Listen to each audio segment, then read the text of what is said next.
Okay, good afternoon, everyone.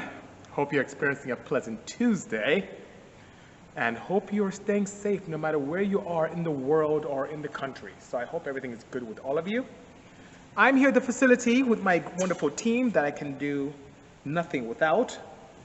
And in the back, I have the Hot Wheels center seat that we put together recently, and then have a 2020 Lexus LS500 crowning efforts of recording right now. Thanks so much. So it can be a little bit more friendly and not upset the car when you're racing. My girlfriend loves the 1029 van, says Josh Coster. Thank you so much. The van is right over there next to this Lexus LS500H. Yeah. And by the way, I'm going to do a proper review on this. This car is very luxurious. Gets over 33 miles per gallon on the highway, and it's pretty fast as well. You should do a Porsche 914. I actually have one. So through these doors, those doors right there I'm pointing at, you can't see that properly in your perspective on YouTube. There's a yellow 76 914, and I plan on doing something there soon. Unless Hetty sells it, then I won't be doing anything, will I? Anyway, okay. Without a roof and with the roof, that car looks awesome. Thank you so much, SQ. Appreciate that. Hello from Orangeville, Canada.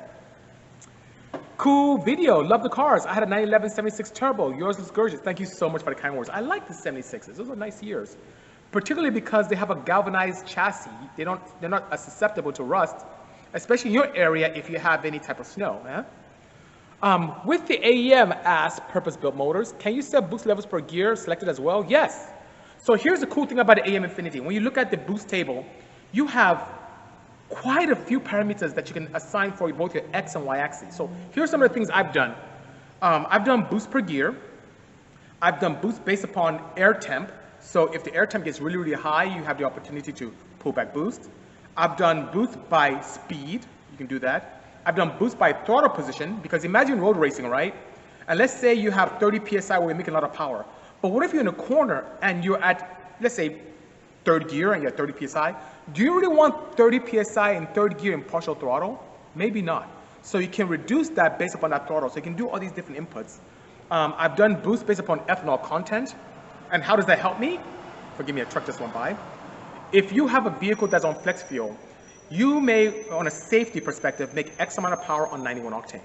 And as your ethanol content increases to E85, or E90, E100, whatever the case may be, you have the ability to put in more boost and more ignition timing. So I also can put in a boost protocol based upon ethanol content. So at low ethanol content, E10 or so, you have low boost.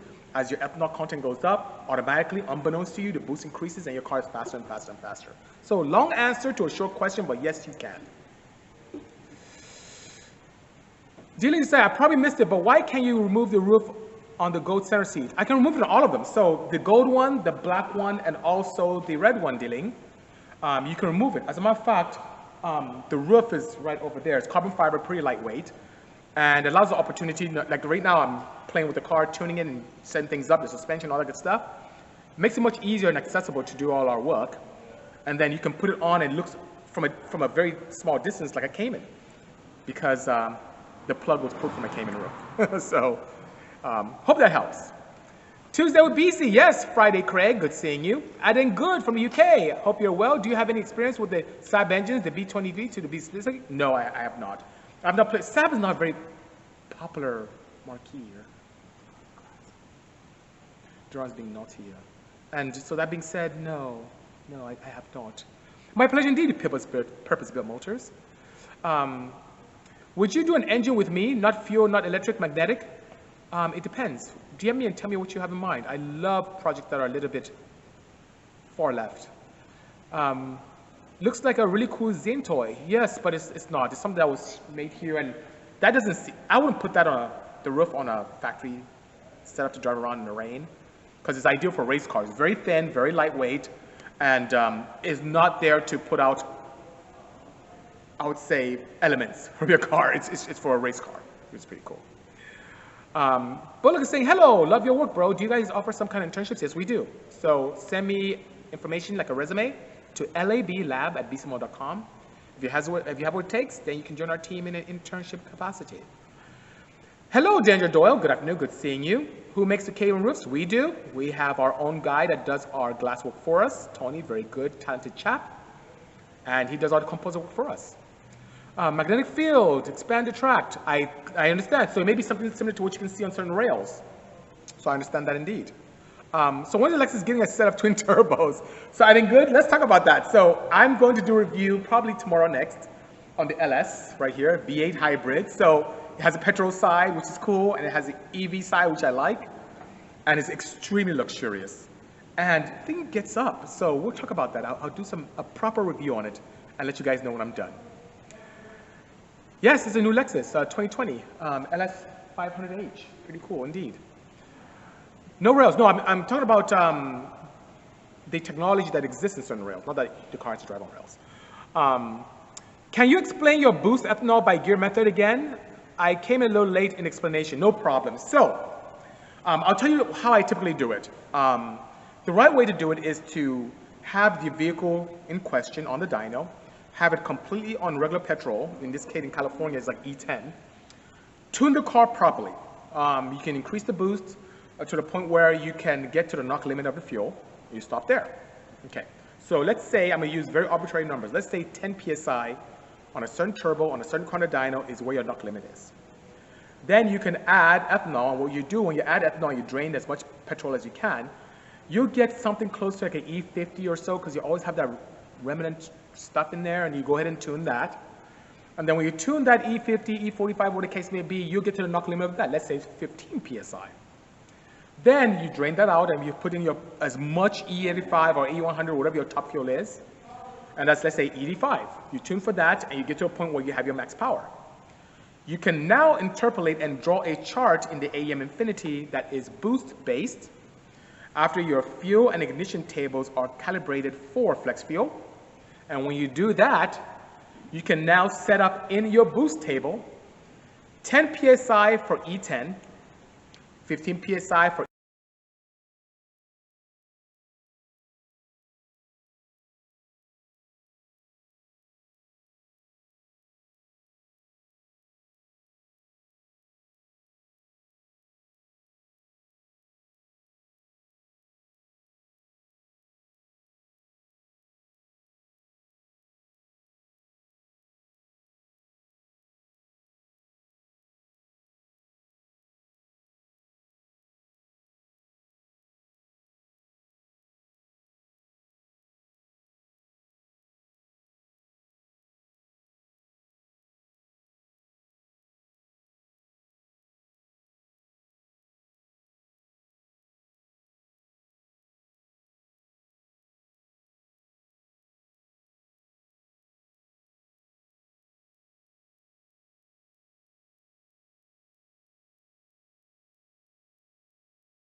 E50, and let's say 20 PSI for your E85 and higher.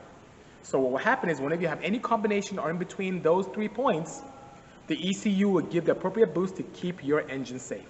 Of course, you want to be able to, in the background, have an opportunity to have your knock protocol, knock floor set up. But by all means, that's the way to go. So I hope that helps. Thank you so much, Chase Reed. Appreciate the kind words. Jan E.G. Envus. Greeting on that alone. But I'll give you probably a good 30,000 foot level so we don't lose a lot of our fans here. Initially, the one key thing for tuning turbochargers reliably, I'm very serious about this, and a lot of tuners tend to ignore this, but it's knock. That microphone, that glorified microphone that exists on the cylinder, closest to the head as possible, that allows us to monitor based upon 720 degrees of rotation, that tuning window. You can assign each tuning window, so you don't need multiple knock sensors. You can use one knock sensor and a tuning window to be able to determine which cylinder is knocking. Is very, very important because you can do a sweep in a very safe partial throttle or even a low boost application and look at your knock and see what kind of noise it makes and then draw a knock floor. And then you can increase boost and or ignition timing to the point whereby you start seeing some noise happen, then you stop there. So to be honest with you, the number one reason why people hurt engines in boosting was turbocharged, supercharged, high boost, low boost, high compress is because they're not monitoring knock or monitoring it properly.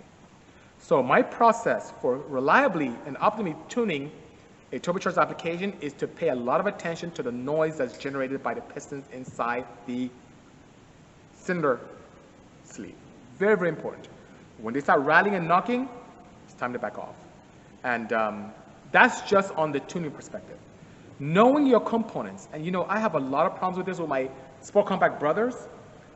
Stock engines are stock, and most manufacturers tend to give a 30% to 40% kind of, how should I say, room for abuse. To take a stock S2K and try to make 800 wheel horsepower on it, Daryl's laughing, is really not a good idea. And even though it's very great for bragging, and some people say 700, 600, whatever the case may be, they never tell you how long those engines last. And when you start having fun with it, and you look at connecting rod bolts and how thin they are, it's not a good idea. So, Son of Pain, to add on to what you just mentioned, it's extremely important that your customer or yourself begins with the end in mind, knowing that if you're going to push an engine to make X amount of power, have your components in place, have connecting rods that are up to the task, and ARP rod bolts are up to the task, and compression and pistons are up to the task, and valve train is up to the task, especially valve train. The springs themselves have the daunting task of keeping the valve train in check with the dynamics of the camshaft and heat and the weight of the valve. When you add boost to that, to a natural aspirated engine, it now has additional task of being able to resist that additional pressure coming into the valve. You're building boost because the valve is able to close and come back against that pressure head. So when you start pushing, at a minimum, upgrade your valve springs as well. It's a very good thing to do. So that being said, knock, correct components, fuel, which is still related to knock, and also having the opportunity to really pay attention to what components you have with the end in mind are things that you definitely have to do to tune properly. Do you guys do TIG weld for the hanger of my exhaust? Yes, we have TIG and MIG right here. We have the capability for both. Nice meeting you last week, says JR Auto Fab Works. Thank you so much. It's a pleasure indeed. One day I wish to be able to tune and build like you. It'd be an honor. The more we have, the merrier, because I see some really scary things out there. BC, are you Caribbean? No, I'm West African. I'm from Nigeria. Hello, boosted citizens. Good seeing you. Good afternoon, Craft Motion. I need to actually talk to you. I have a question about, Craft Motions is from our neighbor here, but I know he's remote now, from TurboSmart. And I had a question about one of their race blow-off valves. Let's see here. Hello, Paul Walker Med. Good seeing you. Hello, F1. Good seeing you as well. Any insights on the new Acura TS Type S Twin Turbo V6? I have a lot of insight, but I'm not allowed to talk about that yet. But I'll tell you what, I'll get one here and do a very, very good thing for you. When is Purell going to come out with a turbo diesel oil? Would love to run some Purell in my old diesel. For those of you who know, I am a big advocate of Purell, of course. I use it on all my vehicles. It's in that right there, quite a bit. I have quite a bit of inventory over there as well. I love that stuff. Anyway, I don't know. So I know Chris is going to be flying here in a week and a half or so from Minneapolis. I'll find out from him if they have any interest in doing that, and I'll definitely let you know. What's the best mod for a stock H22A? If you want a singular mod, a big shot of nitrate. No, I'm kidding. The best mod for H22A, I would say, let's do a slight combination. Intake, header, exhaust. Those are really big restrictions. That H22A engine has a lot of potential, but it takes a lot of energy for it to suck in air because it creates a lot of vacuum when I monitor it from factory. And also the exhaust system is quite restrictive as well. So intake, header, exhaust is really a huge benefit for those engines. And then something else that's not invasive, of course, is oil, because it's a very good performance part, especially if you choose the right one.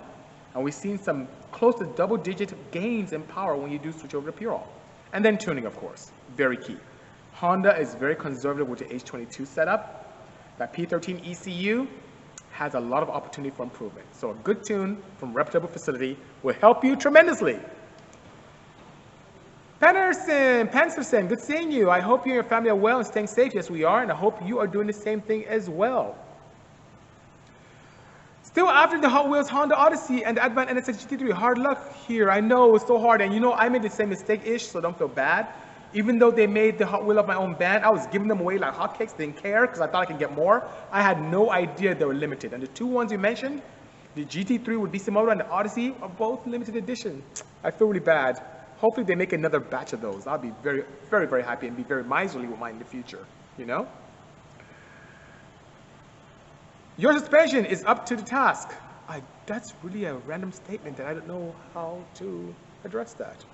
Darren Lee says, hey, BC, I got my TNX 20. Thank you. Looking for at the turbo smart blow valves. Do you have a recommendation? Yes, I do. And I may have a few here in stock.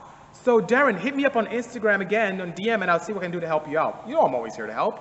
But our TNX 20 is a pretty cool turbo. Daron wants a couple of them for his, what is that car? What kind of car is that? Wow. I don't know.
I don't remember what brand it was. Was it a Lada or a, no, it was Russian, right? I don't know what it was. Yugo? Oh, Nissan, Datsun. Okay, he's Datsun. There you go. He wants a couple of those for his Datsun. My pleasure indeed, son of pain. Thank you so much. I hope those Macan goodies are still in the works. Amen. Yes, they are, sir. Have you had an experience with Vortex superchargers? Tons. Oh, yeah. I think I have a kit upstairs. We've done it with some Hyundai applications where we did something internal for American Hyundai. We've done a ton of Vortex superchargers on S2000s. Yes, very good systems. How much for the Honda Odyssey? Love that thing. Not for sale. Unless Hedy comes here. But I could build you one. So if you're interested, Ian, just go ahead and DM me here and I'll see what I can do to help you out. What are your overall thoughts on K-Series versus other four-cylinder options like the SR from Nissan and the 2ZZGE? So let's take the Nissan out of the equation there. Let's start off with that. No, I'm kidding. So to answer your question, Thomas Charon, I like the K-Series because of the very simple thought or mindset or concept of the way to make power on an internal combustion engine is to be able to ingest as much air as possible with the appropriate amount of fuel. So let's say the appropriate amount of fuel is a fixed variable. The K-Series head flows amazingly well compared to the 2ZZ that you may see in quite a few Corollas and some of the Scions out there. I think even some individual builders also use that engine for some of their kit cars. Or the SR from the Nissan, where you're doing the SR20 standard or DET. The flow of the K is what makes it very superior. So I really like that a lot. Plus, if you think about the protocol that's used on the K-Series iVTEC with the cam control, it lends itself to a very nice plateau curve. So of all those engines, we've had, well, something as recently as last week, a car come in and make 230 plus to the wheels on petrol. And I would not be able to do that with a factory power plant on the 2ZZ or the SR20. So I hope that helps. Of those three, I really like the K-Series the most, especially the K24 from the TSX. What would be your dream build if money was no option? Which car and why? If I had money as no option, and I were to build a car internally here, it would be me recreating the very old school Moby Dick with an all-wheel drive EV application that allows torque vectoring with full interior and all creature comforts. That would be my dream build if money was no option.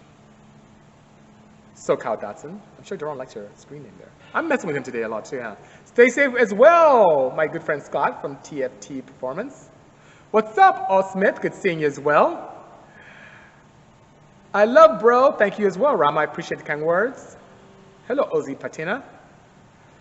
Can you make your 935 out of a 993 twin turbo? Yes, I can. So one thing about Porsche, which is great, is from, man, let's say all the long wheelbases, from the all long wheelbases all the way to the 993 where they switched over to 996 for water cooled, the frames are very, very similar. Now the suspension changes dramatically with the 964 and even gets more interested in 993, but from a perspective of body panels, yes. So Troy, if you're interested in having us convert your 993 twin turbo to a 935 or a K3 or standard Porsche 935 or even an M16, let us know. We can take that task for you and make it beautiful. And we can even take it a step further by incorporating with those beautiful pipes that come out of 993, like what we did with 935X. We can do that for you as well, while we're at it. Germany's in the house, courtesy of Michael1294. Good seeing you. Thank you so much, and I hope you enjoyed that Netflix show indeed. More to come. Is there still a market of tuning 1994 to 2002 Nissan Maximas? Or do tuners stay away from them? There's hardly any parts for them. And son of pain, it's not that tuners would stay away from them, it's purely demand. And most people don't tend to tune Maximas. It's not seen as a performance platform, but if you want to do it, if you have it and want to do it, don't let it shy you away from experimenting and trying to figure things out. Now, we don't shy away from projects ourselves that are very unique. Obviously, we have everything here from, you know, Boxsters to Caymans to CRXs to 935s to minivans. I mean, but it can become quite expensive to do one-off parts, but you can do it. I remember a while back, didn't Jim Wolf do some stuff for Maximas? You know, so, yeah, they did. So Jim Wolf did some stuff, so there may still be some items available out there, but don't be shy in trying to create things yourself or finding companies like us to do it for you. Just bear in mind, it'll be a pretty penny. Chris, Ferrari, SB, good seeing you, Chris, sir, Chris Bohr. I just saw someone who worked with you at the South Bay Mercedes recently. He's a guy who you introduced me to, who worked on my in-laws' ML, and he owns a couple wagons. I saw him at G&J here in Ontario a couple of days ago, and he spoke very highly of you. Good seeing you, sir. Oh, I already know, Toyota ECs are hard to break into. Not really. You should see some of the crazy Hyundai things here. No, they're not. There's some opportunities there. Hello, do it for the brand. Good seeing you. I want to draw the 935X now. Will you share the pics in the perspective of the 9K3? Yes, I should have some. I can help you with that, Ish. Send me a DM. I'll see what I can do. Hondas are the best. I love your enthusiasm, Pappy. Good seeing you. Will you ever bring out the inside? Yes. You know what's going on nowadays? Gerard's laughing at me. I can feel his laughter. What's going on nowadays, catching up with clients, but very soon I will have possibly some time for my own projects. So I probably have 1, 2, maybe 3 more cars to do in-house, and I may have to resuscitate the inside. I have all the components. I have the pistons from Trom, the sleeve block from Go and Eagle. My head, I should probably have it kind of touched up because I haven't touched it in a while. My injectors have been sitting for a while, so I have 1000cc injectors. I need to clean them. Maybe I'll send them to 5.0. Camshaft is here. Oiling system is here. I may have to send my dry sump to Barnes, because if it's been sitting for a while, it's probably hardened inside, because there's some, I would say, some polymer pieces inside that tend to dry out, you know? Hello, Miss Seductive Prague. Good seeing you. My pleasure indeed, Matthias Granger. What power would you expect from a 3.2-liter V6 with Vortec V1s? It depends on the pulley being used. You can do anything from a low 320 to 500. Depends on what pulley size you use. Damn, I just thought you would say Moby Dick. Yes, that would be the one. That would be the ideal car to do. Would you ever bring it back out on the inside? Yes, I would. Race service and Bisimoto collab, I would love to do that. That would be really good. I think they had in mind us doing some electrified Ferrari.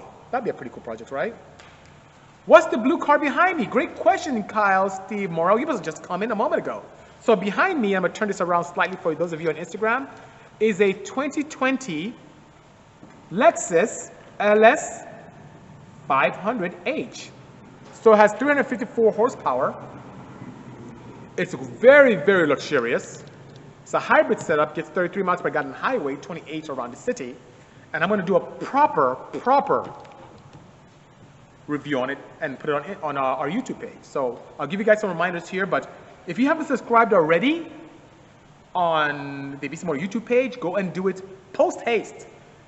Subscribe, click on the notification bell. I have crazy stuff from builds to tuning to anti-lag to EV projects to how to do videos to even archiving what we do here with Tech Tuesday. I do it all. Jay Singh 17 says, you have a Netflix show? I don't have my own show on Netflix. I have my own show on Instagram here. Anyway, but I've done quite a few Netflix shows. So we did Fastest Car, we did Car Matchmaker, we had an opportunity to do something Hyperdrive with Charlize Theron. So we've done quite a bit. Kenya's in the house, courtesy of Guitar E Hadantrima. Good seeing you from all across the globe. Stay safe out there in Kenya, sir. I got a 64 VW Beetle, says Danger Doyle, with an error-correct Manx knockoff fiberglass body. Nice, that's pretty cool. Would it be ideal to boost an air-cooled car Beetle motor, or would it be better doing a swap? You could. So, man, air-cooled Beetles are pretty cool, but if I were in your shoes, because I don't know why people don't do this, air-cooled engines love E85. So find a way to do it. If you cannot flow enough through your jets of your car, whether you're going to push through or pull through car boosted setup, inject that thing. Go injection. It would be absolutely fantastic. Let me know. Send me some updates on how that goes. Renex says, show me that GT2 motor for my YouTube build. It's all the way there in those doors. It's a bit of a trek. Maybe I'll send you something directly so you can take a look. I think someone is coming to pick it up from KW. I'll let you know. Huh. And the Fast and Furious was sick. I see. Guillermo, Gmo, good seeing you. For those of you who know Gmo, good friend. He used to be a trainer at Bally's before it was LA Fitness. And that's why I met him. And he had this really cool Ford, which is pretty nice. BMW versus Porsche. Interesting comment. What's your newest passion during the lockdown? Catching up on work, right, Duran? Our newest passion is catching up on work. That's what our newest passion has been. But two things have happened. Above and beyond catching up on work is giving me the opportunity to possibly, how should I say, do more content. So I'm here, I'm able to do more YouTube videos. I did my first how-to video, right, which is pretty cool, where we took a Quave ATB and put inside a Tesla large drive unit, and I showed how straightforward or challenging it was. So if you would like to take a look, go on the YouTube page right there. I think it's my second or third video down, or most recent, and then you can see. Love your insights, encouraging words. Thank you, Spitfire304. God bless to you and be safe as well, Gmo. Indeed. You should get your hands on a TSX wagon with a J35 in it. I know you would kill it. So I guess I can live vicariously through having a wagon already. I love the wagons, by the way. Duran has a nice Acura wagon. So I have a Civic wagon. I have a van with a J. Kind of jaded out with those two, huh? But thanks indeed. Cheers as well to you, Colado Jose. Good seeing you, Jose. AJ Thompson, good afternoon. Good seeing you as well. Would you run Stitch on nitromethane? 600, well, if I did, AJ, it would be more than 600 wheel. I'm actually somewhat disappointed in my peers here in the scene, only making 600 wheel with nitro. Nitro is a very potent fuel. You can make 700-800 on motor.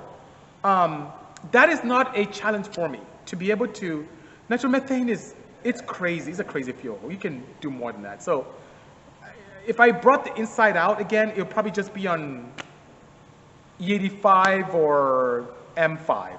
Yeah, I wouldn't, there's no, not a challenge. I like slight challenges. Can an engine run on stock calibration if specs are kept the same, i.e. rod and piston replacement with upgrade parts? Yes, it can. So OEMs do allow for slight variances, especially with vehicles that are global. So you don't know if you're going to run it here in California, or you're going to run it in Alaska, or in the Middle East, so yes.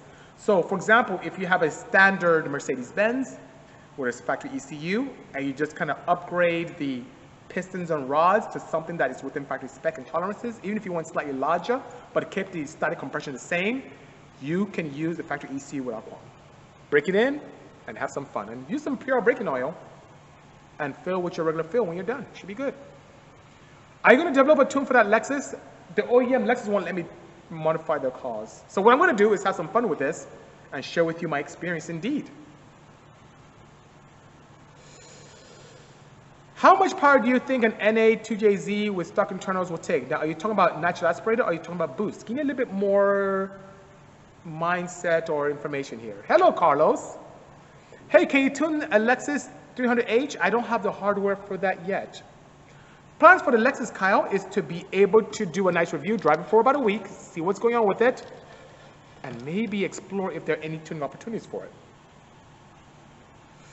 What is the most power you can build an NA on 91 or 93 with K24? So if I want to get away with the most power, of course I'll have to increase the cross-section area, go with a very high flow intake, and if emission is not a problem, camshafts are very aggressive, and I can go up in static compression if my camshaft is big enough to allow my dynamic to not be a problem, and displacement would be my friend. So dare I say it'd be possible to do close to, if not north of 300 wheel with big displacement beyond my side and very large camshafts, but it won't have great drivability on the bottom end because the camshafts will be that large to be able to do the most power on 91 and 93 octane with a K24.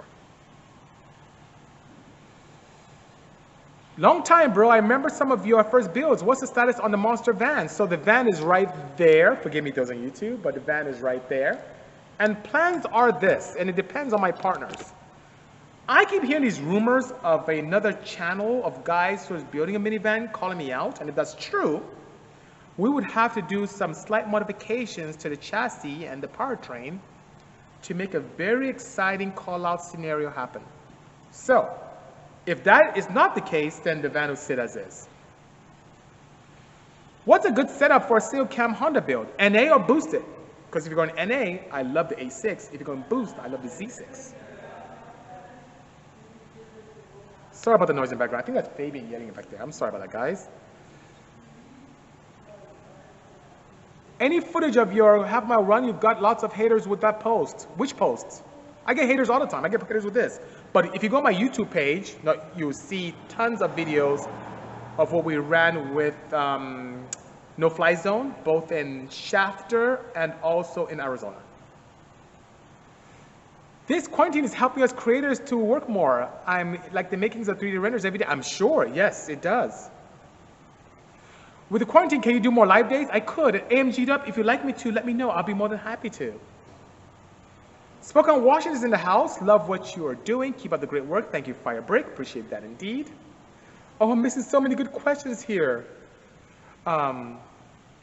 Wizard Boys are putting a friendly competitive call out with their 1,000 horsepower K2090s Odyssey. Yes, a lightweight Odyssey with technology that already exists.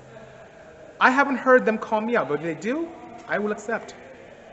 What is your favorite Civic chassis? Looking to get a project going.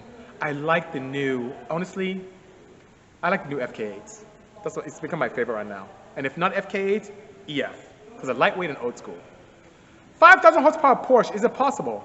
5,000 horsepower? Yes, so here's how you build a 5,000 horsepower Porsche. You get a Porsche chassis, you tube chassis it, and you put a top fuel dragster engine. Bam, there you have it. Is that being mean? Is that being mean, Daron? No? That's really how you do it. Definitely more live. Okay, I would do that. I'll try and do lives daily then, if that's the case. It won't be as long as this one because I usually do an hour with you guys. But yeah. India's in the house. Thank you so much, India, for joining us. Hello from New Jersey, says Mr. Lucito. Please be safe. You guys have some madness going on over there. How did you make that Porsche electric? Well, I found a chassis that was in Palm Springs that was owned by the president of the Porsche Owners Club. It was in his father's house out there, destined to a life of never seeing a racetrack or street ever again. We brought it here, and the first iteration, I wasn't pleased with it. And the second iteration, we were able to source, courtesy of Hedy, the original Cremer modes to pull one from, and now have a K3 package. We utilize a P100 rear drive unit as a base for the EV setup. That's an integrated inverter, motor, and transaxle. Modified it quite heavily, and with bespoke controllers, power distribution module, LG Chem batteries, wiring, and now to be very soon Orion BMS, we're able to create an opportunity where we have a vehicle that is an EV conversion, very fast, very enjoyable, but also is more an enthusiast vehicle, meaning you don't have these crazy screens you have to touch, you don't have to touch a bunch of switches that you have to hit in succession. You literally just turn the key and drive, and it's very enjoyable. And despite the lack of internal combustion engine sound, but its own unique kind of futuristic sound, the thing is really fun to drive. It really is. I am Kionic says, BC, the Toyota Prius able to take any mods. Never seen it happen. Has potential. It does. And people have. As a matter of fact, I have a partner in the UK who has a flashing program for both the Nissan Leaf and the Prius. So yes, it can be. It's just that most people who buy, a vast majority of people who buy the Prius, buy them as simple modes of transportation and not as performance vehicles, but you can. You can take full advantage, as we did even with the CRZ, you can do something very similar with a Prius, if you have the mindset and resources to make it happen. Do you think you can make a 2,000 horsepower Civic? Yes, but there's no need. No one wants to buy a 2,000. If you want to buy one, tell you what, G. Espinoeva, if you want to buy one, I will build one for you. I swear, I would do it. Drawing you down? Sure. So, drawing down, do it with me. I think Sam is still here. Sam, you can help with this as well. If G. Espinoeva wants a 2,000 horsepower Civic, we'll build one for him. Let us know. We'll price that out for you, and we'll build it, and you can have all the fun you want. And it can be based upon a Honda-based engine. How cool is that? No LS swaps there. Okay. Any thoughts on a K-swapped NA or NB Miata versus S2K? Yes, the K1 is really much more cost-effective. And nowadays, the K24Z7 head flows more on the intake than the S2000 does. So yes, of those two options, I would go K. Can you ship it to the Philippines though? Yes, we can, absolutely. Oh, see, Sam is all about it. All about it indeed. Can you build an all-electric Humvee for the military? Yes, I can. And Mr. Julash, if you have interest in allowing us to help you with that, we have access to some very clever battery technology that is not easily commercially available for the hobbyist that can do extremely well in your or in a military application. So we're more than happy to do that. Please build a KB1RL. What's KB1? I don't know what a KB1 is. Please elaborate. RL KB1. Oh, is that car that they still manufacture now? No, I don't think they make RLs. If they have a new RL, then we can possibly do something for you, you know? Does nitrous and nitromethane work well together? Those are two combinations that I will not combine. You can make it work together in very small doses of nitrous, but with nitro, I don't know if you have a need for that. Nitromethane has a very high caloric content and doesn't require much to be able to combust it. So most people use nitrous as a power adder, as a chemical supercharger. I don't know why that application would be ideal. It's like asking, dare I say, like nitrous and, how should I say, using thrust of a rocket burner. You could combine the two, but I don't see the need for that. You should buy a GT3 RS. You know, that's a good choice. But you know what? Of the Porsche arsenal now, the one car that really intrigues me to play around with, believe it or not, is the Taycan. I really want to try doing that. Hex is asking, have you ever thought of making your car brand? Yes, I have, many times. It's very cost prohibitive, but that's changing recently. I think with the new advent of modern propulsion and mobility, the world is in a place now where Coachworks now can become a very popular thing, especially with skateboards platforms, you know? Have you ever tuned a 2006 Acura RL SH all-wheel drive? No, I have not tuned those. The engines, yes, but an all-wheel drive chassis is not one that most customers come by here for high-performance applications. But I wouldn't shy away from it if a customer didn't want to do that, you know? How's it going, says Zuhei Physic Fitness. Very well, thank you. Despite the current climate, we're plugging along, sir. So I hope all is well with you and that you're staying safe, you know? How much could a turbo natural aspirated 2JZ from an i300 take with stock internals? Also, the stock Lexus easily tuned. So factory, if you want to keep everything intact, no. If you don't mind having a different dash and doing a layover harness, yes, you can. And people have done bottom end, 1,000 horsepower with a 2JZ, both GE and GTE. The valve train, however, doesn't take the high boost very well. So at a minimum, you have to upgrade your valve train. And if you put camshafts, you can have a lot of fun. Put a 2JZ in a Porsche, in my opinion, says Rizzo Zaki. So if you're talking about a 944 or 928, very possible. But an inline six inside the rear of a 911 would be quite prohibitive. What protocol does AEM ECUs have for drag racing, traction, and wheelie control? Very simple. Two of the most popular ones. They have a slew rate, which is based upon RPM over time. So you can limit your RPM over a time after you launch, so a slew. I'm gonna try to make it as simple as possible. And secondly, a wheel-to-wheel, where you can look at the difference between your drive and non-drive wheels. Now what happens if you wheelie? You can have that time base and combine the two. Yes, you can have a slew out the hole when you tend to wheelie, and then have an opportunity to have the wheel-to-wheel come into play when you touch the ground. And you can have a bias between your drive wheel and your non-drive wheel, and exist within that bias where you can do a soft rev limit, a fuel cut, or a combination of the two. And if you're very clever, you can have the opportunity to do drive-by-wire throttle. So you ready to race Booster Boys Turbo Odyssey or BC what? Ha ha ha, says High Rev Media. Am I ready? No. When I see a call out and modify that, then I'll be ready. What's the blue car behind me? Says I'm Lex. It is, I'm very pleased to say, a 2020 Lexus LS500H. It's a hybrid V8 with 350 horsepower, 350 or so horsepower. Gets about 33 miles per gallon. Extremely luxurious. It massages seats in the front, massages seats in the back, air conditioned seats in the front, air conditioned seats in the back. It's really cool. And you can have separate control for the driver and passenger and even the rear component people or rear cab people. But I'm going to do a proper review on it. I don't want to give too much away. And I'll put it up on the Bisimoto YouTube page. So if you're not a subscriber, subscribe now and hit that nice notification bell. So every time I put up a cool video, bing, it alerts you and you can go take a look and see what's going on with us here. So gods, that being said, it's a pleasure to interact with you. I'm getting this red marking from my phone telling me it's time to say goodbye. To answer that quick question that Payne JK just asked me, the favorite car built so far will be a combination of the center seats that are lots of fun to drive and the EV vehicle. But, and Mr. Two Freak, I did post a picture of battery last week, but I'll post it again so you can take a look. And I'm here to help, so guys, stay tuned. It's a pleasure interacting with you. You can listen to me here on Instagram for the next 24 hours, and you have an opportunity to listen to a podcast, which I'm going to upload right now, on your local podcasting networks and favorite ones. In the meantime, stay safe, take care, and see you soon. Have a good day, everyone. Cheers. Bye-bye.